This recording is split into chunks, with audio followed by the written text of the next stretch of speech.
Ya tuan-tuan dan puan, kalau kita dah mengatakan wajib bermalam, nah, sebanyak manakah yang perlu kita bermalam? Agak-agak boleh ingat lagi tak tuan-tuan? Pelajaran itu 2 minggu yang sudah. Sebanyak manakah yang kita wajib bermalam itu? Dalam mazhab Syafi'i kita, Imam Syafi'i ada 2 pendapat dalam perkara ini. Pendapat yang pertama, Imam Syafi'i mengatakan ialah sebanyak yang lebih bahagian besar malam, sebagai bahagian besar malam. Itulah pendapat yang lebih kuat, ya. Sebagai besar malam itu berapa? Kita katakan more than half a night. Kalau malam tu 10 jam, bagikan 5 dengan 5. Jadi kalau kita katakan malam tu daripada masa maghrib sampailah kepada subuh, katakan maghrib pukul 6 dan subuh pukul 4. Jadi mana 10 jam? 10 jam tu bagikan setengah, 5 jam awal, 5 jam akhir. Jadi kalau kita pukul 6 sampai 5 jam, ada pukul 11. Pukul 11 tu dah setengah malam. Lebihkan lagi 1 jam, 1 jam setengah. Jadilah kita pukul 12 setengah, pukul 1 pagi. Itu dah kira sebahagian besar malam. Jadi kalau kita sudah ada sebahagian besar malam, itulah yang wajib. Itu pendapatnya asal, pendapat yang lebih kuat. Kenapa? Karena itulah yang telah dilakukan oleh Nabi kita sallallahu alaihi wasallam. Yang lebih sahih, lebih asal. Tapi Imam Syafi'i ini tuan-tuan dan puan, ulama-ulama kita ni sebagaimana saya sebutkan dan saya ulangkan lagi sekali, ulama-ulama kita yang mazhab Syafi'i, Maliki, Hambali, Hanafi, mereka bukan sekadar ulama sahaja, bahkan mereka ulama dan mereka juga aulia. Aulia itu apa? Wali Allah. Jadi Allah SWT telah buka dia pemandangan.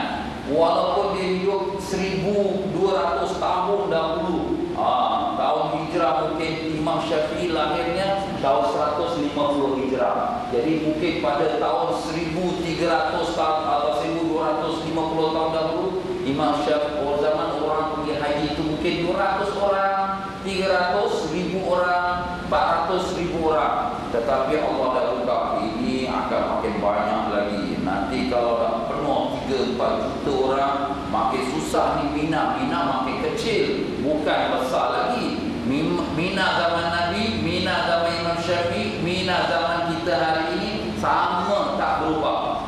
Tetapi orang yang datang haji bertambah-tambah. Jadi Allah SWT sudah buka minta Imam Syafi'i. Jadi Imam Syafi'i pun walaupun dia mengatakan mengikut apa perbuatan Nabi sallallahu alaihi wasallam, Nabi tidur bermalam di Mina. Jadi dia pun mengatakan pendapat yang lebih kuat ialah sebagai besar malam kalau orang mampu lakukan. Tapi kalau dah sampai satu masa mungkin orang tak mampu lakukan, maka dia pun keluarkan pendapat yang keduanya yang disebutkan sebagai al-mu'tabar, yang boleh diambil kira. Mana apa?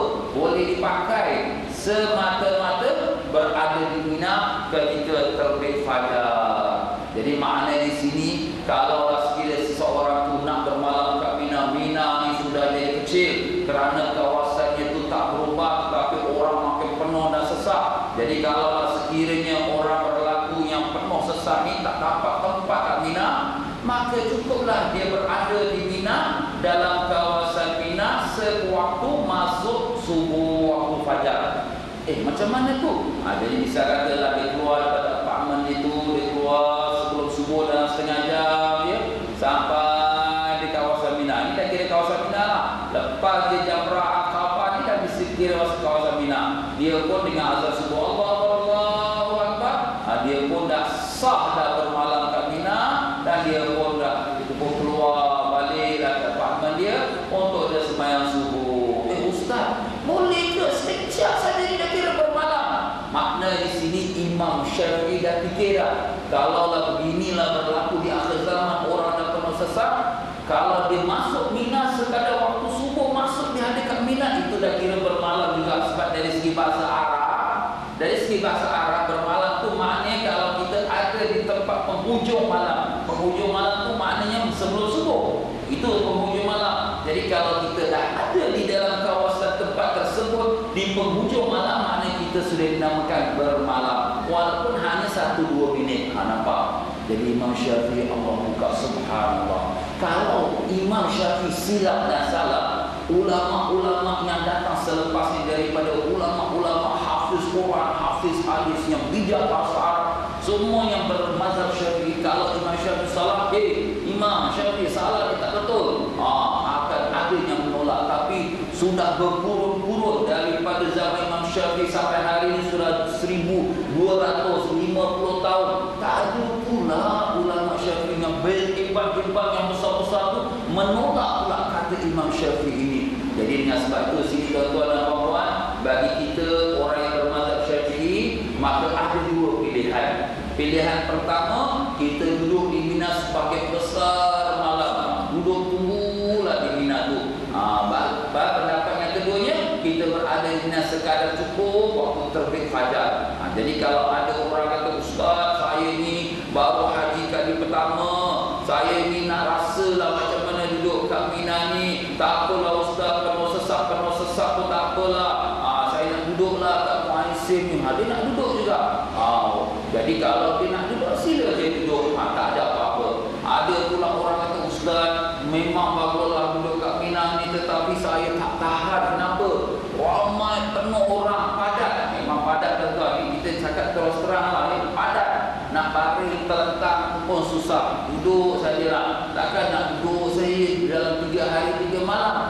Toilet dia pula 20 ke 10 toilet hingga berfungsi dengan 2 atau 3 ribu orang. Satu toilet 200 orang. Nak ambil nombor pun habis. Alamak. Macam mana ni? Ni nak masuk toilet perut dah sakit. Ini lagi beratur lagi 10, 20, 30, 100 orang. Ya Allah, tak game-game kita. Kemudian pula kita pula nak pergi tempat melontar tu. Daripada tempat Aisyah ni nak pergi melontar ni, Allah, 3-4 kilometer pergi, 3-4 kilometer balik. Dah jadi 8 kilometer. Dah kalau 3 hari dah jadi 24 kilometer. Pingsan kita. Jadi terserah. Makna di sini kita memanglah nak yang terbaik, tetapi kita juga akan menghadapikan dia punya risiko-risikonya. Ada juga pada jemaah-jemaah kita yang lepas. Jadi saya bagi pihak ejen, kita tidak paksa pun. Kita berikan jemaah penerangan dan kita berikan jemaah pilihan. Jadi ada juga yang alhamdulillah nak betul-betul duduk kat Mina, tak apa. Tapi satu malam dia dah cari buat tuan-tuan. Tak tahan. Itulah dia apa nak buat. Bukan kita cakap kita ni berterus terang. Jadi ada nak try, dia try lah. Dia cuba, dia try. Dah ada cuba, dia try lah. Jadi macam itulah dia tuan-tuan dan puan-puan. Pokoknya di sini jemaah ada dua pilihan. Tapi kalau dia rasa tak sanggup atau keadaan tak membolehkan dia, dia berbalah di apartmen ini. Dan kemudian bila waktu subuh-subuh kita beramai-ramai, kita jalan, waktu pun tengah syahdu, sejuk, tak ada panas, redup, sampai kat kawasan Mina ni. Bila dah atas tadi kita pun U-turn, kita pun balik dan pergi ke apartmen kita. Alhamdulillah. Jadi syukur alhamdulillah tuan-tuan dan puan-puan, ulama-ulama kita ni dia bukan hanya orang alim saja, tapi dia juga seorang wali Allah dan dapat melihat keadaan yang akan berlaku dan bersesuaian dengan ajaran Nabi sallallahu alaihi wasallam bahawa agama itu mudah. Tidaklah perlu kita sampai bersusah payah untuk nak menunaikan perintah agama sampai memubarakkan diri kita. Ya tuan-tuan dan puan-puan rahimakumullah. Jadi kalau kita sudah tahu bagaimana Mina dengan keadaan orang ramai yang penuh sesaknya, dengan Masya Allah gelombang manusia, dengan panasnya, dengan sempitnya, dengan dahsyatnya, subhanallah ya. Dengan tengok keadaan tilam bertindih-tindih. Dulu pakai tilam, sekarang tak pakai tilam langsung. Gambarkan tuan-tuan ya. Inilah keadaan kawasan Mina yang akan dihadapi oleh para jemaah sewaktu mereka menunaikan ibadat haji.